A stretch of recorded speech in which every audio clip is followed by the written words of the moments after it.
much like where we end up, where you started shooting at when I showed you when we were filling it with water. Back in the beginning. Yeah, man. So pretty much just loading the filters in.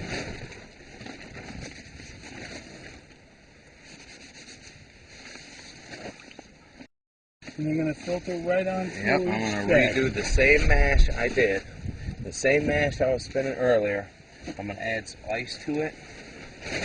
And I'm going to respin it. And it'll give me pretty much the same quality hash with almost the same yield as the first spin did. And the wind is getting rough. Yeah, I hear that. I just turned my wind eliminator on. Wind eliminator. On one channel. You're not going to be able to eliminate the wind out here, I'll tell you that much. Yeah, that's his company. Yeah. And he distributes them out of, I believe it was Vancouver, if I'm not mistaken. I could be wrong.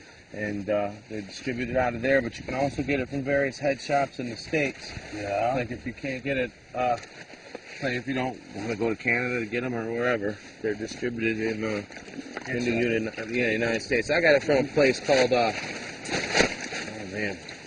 Mellow Yellow. Yeah. Got it from a place in Mellow Yellow called Mellow Yellow. It's in Colorado. MellowYellow.com, bro. Yeah, because at the time, Bubble Bags was not accepting the form of payment I wanted to pay, so I had to. Mellow Yellow, that Order would be a great name for LSD. 2, 3, 4. Yeah. Where are we at? I'll load it down. All right, then I'm just gonna take this bag with the mash and the ice that we had earlier. I'm just gonna stick it back in there, and there's still a ton of ice in there. Numbers on? You know which bag is which? Yeah, they see it tells you the micron size. 1 second. Here, right where it says Bubble Bags. Yeah. Yep, the largest number is the last bag, Mm-hmm. and the first bag would be the lowest number. Yeah, that one says 220, and the last one I believe says 25 or something like that. So there's a lot of different, the micron differs a lot from the first catch bag to the last one. And pretty much, I'm just going to start right back over to spinning. Take this, get it back down in here. Try not to, I'm trying to be gentle with this because you don't want to tear your bags or anything. So I just repack them, re-stretch them down, and then I'll go right back. I'll add some ice, even though you can see, even though it's been sitting off to the side for a good, hour, I still got quite a bit of ice here, which is good. So I'll just go right back into the next spin of it, and I'll make more. You gonna do that? Yeah, oh yeah, that's what I do, that's what I gotta do. I'm not gonna just spin it right once. now? Yeah, I gotta go right back into it. Oh, cool, man. So I'm gonna move right back into mixing it again. You can mix the same mash. The company says they don't recommend any more than 3 times. I've done it 4, and I haven't seen much of a difference, besides in the yield. When you get into your 4th spin, you won't get as much yield. I'm not sure if it's because, of course, your water temperature is a lot lower, or a lot higher now. After you spin it a couple times, it's hard to get it cooled down to where it was cooled down in the beginning to get more things to break off. No, I think I'm good. I'm just going to use a little bit of ice we got in the cooler, and I think I'm only going to spin it one more time. I don't think I'm doing a 3rd spin on this, because I want to go out to the beach. I want to get down, get some things done. This right here has probably been dry for 2, 3 weeks. Oh, okay. Yeah, when can you start smoking with the? They say it's stuff's like silly putty you can smoke. So I guess I could smoke it right now if we wanted. But if you were gonna, if you're just smoking it, it's one thing. But if you wanted to share it with your friends, you don't really know how much you're sharing until it's all dried out. So. Yeah, this has been drying for a while. Yeah, just what, the half hour? Yeah. I'll just put this cord. So, but they say you can smoke it. Me personally, I let it dry down to like what I got in the tent. That would be the lowest grade, and the next grade up.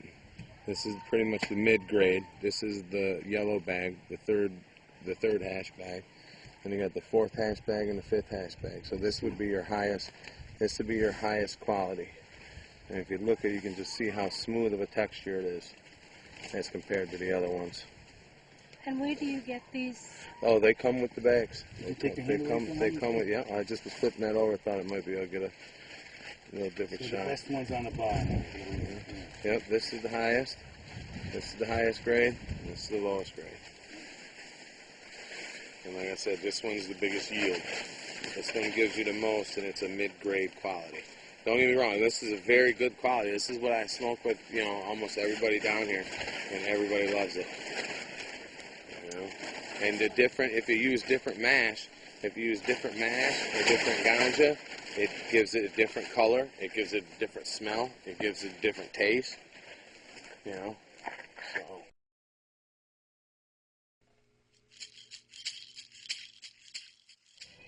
The person that has helped us remember our stories, the stories that have been passed down from generation to generation through the oral tradition of our people. And he has kept those stories alive for us. He was my mother's teacher. My mother went to school at Akwesasne, a Mohawk reservation in upstate New York. And at that time, the teachers who were teaching the young native people were teaching them to be ashamed of who they were, and teaching them that anything Indian was not good, that anything Indian was bad. They even punished them for speaking their language. And that was going on in all the schools in that era when my mother was going to school. But Ray was a science teacher. He was teaching science at Akwesasne, and he was different. He would teach his students, and he'd say, if you study real hard, and you learn your lessons, and we finish early enough, I'll tell you stories about your culture, your traditions, your history. I'll tell you stories about the environment.